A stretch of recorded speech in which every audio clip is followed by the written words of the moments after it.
దీంతో ఏ సంబంధం? మీరు చేశారా చేయలేదా? తప్పు ఇంత కట్ట అంటే ఏపీ గవర్నమెంట్ వాళ్ళు ఇచ్చే రిప్లైలో నావెందుకు పెట్టాలి? నేను స్టేట్మెంట్ ఇస్తే మాత్రం అందరూ వచ్చి వీడికి ఏంటంటే సంబంధం, ఈ డబ్బులు వెనక్కి ఇచ్చారు కదా, వీడికి ఇంకా పని లేదా, రామోజీరావుని పట్టుకు వేధించడమేనా? ఆయన మామూలుగా నా మీద ఏం మాట్లాడినా ఆయన పెద్దవాడు, గౌరవనీయుడు, ఆయన జోలికి వెళ్ళకూడదు. ఇది ఎక్కడ వెర్షను? ఆయన నా మీద వేశాడా, నేను ఆయన మీద వేసానా? కేసు నా మీద వేశాడు ఆయన.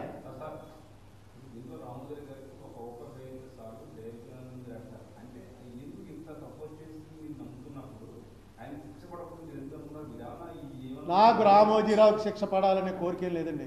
నిన్న ఆయన అనారోగ్యంతో ఉన్నట్టు అని వెనగానే వెంటనే దేవుడి దండం పెట్టుకున్నాను. బాబు 100 ఏళ్ళనో కనీసం 90 ఏళ్ళనో బతికించాయా బాబు అని.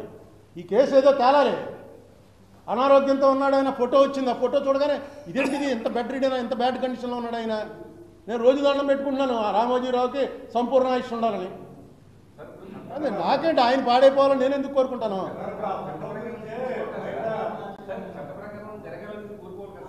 ఎవరు చట్ట ప్రకారమే 1 రూపీ ఫైన్ అంటే అది 1 రూపీ ఫైన్ అంటే అర్థం ఏంటి?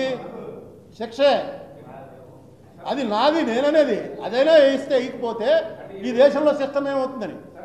ఇప్పుడు మొన్న తమిళ ప్రశాంత్ భూషణ్ అన్న అడ్వకేట్ మీద సుప్రీంకోర్టు ఇమీడియట్గా నువ్వు తప్పు మాట్లాడావు ఉంది. సో కోర్టు మీద క్రిటిసైజ్ చేశాడు అతను. కోర్టు క్రిటిసైజ్ చేస్తే నువ్వు క్రిటిసైజ్ చేసిన తప్పు అన్నారు. ఆ తప్పు అంటే నేను తప్పు ఒప్పుకోను అన్నాడు. కేసు నడుస్తుంది. చివరికి కాంప్రమైజ్ అయ్యారు. ₹1 ఫైన్ కట్టని.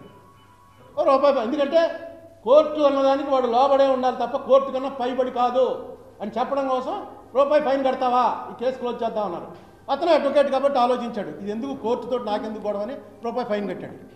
అలాగే ఈయన ఎంతసేపు ఏమంటాడు, నేను అందరి డబ్బులు ఇచ్చేసాను అంటాడు. అది కూడా బయట పెట్టడం ఏముంది, మీ చేతిలో పేపర్ ఉంది కదా, ఓ చిన్న బుక్ వేయండి, మార్గదర్శి ఫైనాన్షియర్స్, ఇగో ఇంతమంది 2 లక్షల మంది, 2 లక్షల పేర్లు వేయాలంటే ఎన్ని అవుతుంది? 2000 పేజీలు అవుతుంది. 2000 పేజీలు బుక్ వేసి వీళ్ళు కట్టిన రోజు ఇది, ఇచ్చేసిన రోజు ఇది, ఎవరు డబ్బు అడిగి ఇచ్చేసాం అని డైరెక్ట్గా మీరు ట్రాన్స్పరెన్సీ కదా, పొద్దున్న లేచి రామోజీరావు గారు చెప్పేదే ట్రాన్స్పరెన్సీ.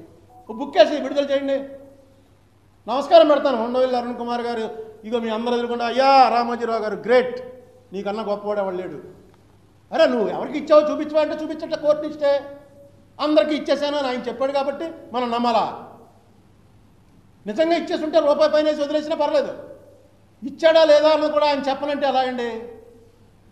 ఈవేళ వీళ్ళందరూ ఇన్ని కంపెనీలు మూసేశారు. ఈ కంపెనీలు మూసేసిన వాళ్ళందరికీ ఎవరో నా ఉద్దేశంలో రామోజీరావు గారే ప్రేరణ. ఏ చిట్ ఫండ్ కంపెనీ కూడా యాక్ట్ ప్రకారం నడవట్లేదు. కారణం రామోజీరావుని పట్టుకున్నప్పుడు కదా మన దగ్గరికి వస్తారు. ఏంటి ఎవడో చెప్పేది? మనం ఏమైంది, కోవిడ్లో ఎవడో బయటికి రాకూడదు అన్నాడు. ఆ వైసీపీ వాళ్ళు ఊరేగింపు చేశారు. వెంటనే తెలుగుదేశం వాళ్ళు చేశారు, జనసేన వాళ్ళు చేశారు లేదా?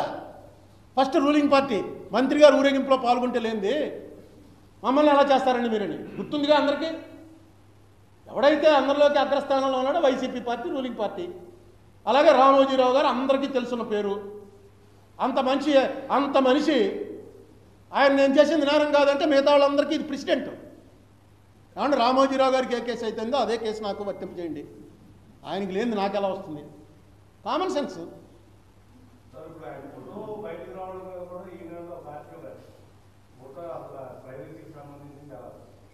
మీకు తెలీదా?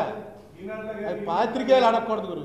ఈ ఫోటో ఈనాడులో కానీ ఈటీవీలో కానీ రోజు 3 మంది విచారణకు సంబంధించి కవితో సహా మరి ఏంటి అంటే నేను మాట చెప్తాను దీనికి ఎగ్జాంపుల్. 2015లోనో 16లోనో నేను హైదరాబాద్లో ఫ్లైట్ దిగి ఎక్కడికి వెళ్ళాలో అక్కడికి కారులో వెళ్తున్నాను. ఒక ఫోన్లలో చూసుకుంటే ఒక నెంబర్ నుంచి ఫ్లైట్లో కట్టేస్తాం కదా మనం, ఒక నెంబర్ నుంచి 7-8 మిస్డ్ కాల్స్ ఉన్నాయి. ఎవరా అంటే రామనారాయణ ఎవరో ఫోను. ఏంటి ఇన్నిసార్లు చేశాడు నాకు అని ఫోన్ చేశాను. ఏమండి ఏబిఎన్ చూడండి ఏంటి ఏబిఎన్ అంటే రామోజీరావు గారు, జగన్మోహన్ రెడ్డి ఇద్దరు కూర్చుని మాట్లాడుకుంటున్నారు. Video photo. ఇంకా వాళ్ళు అక్కడే ఉన్నారు. జగన్మోహన్ రెడ్డి ఇంకా అక్కడే ఉన్నాడు. వచ్చేస్తుంది ఏబిఎన్లో. ఏబిఎన్ నాకు బాగా క్లోజు. రాధాకృష్ణ గారి దగ్గర నుంచి అక్కడ పనిచేసేవాళ్ళు అందరూ క్లోజు. ఎవరికో ఫోన్ చేశాను.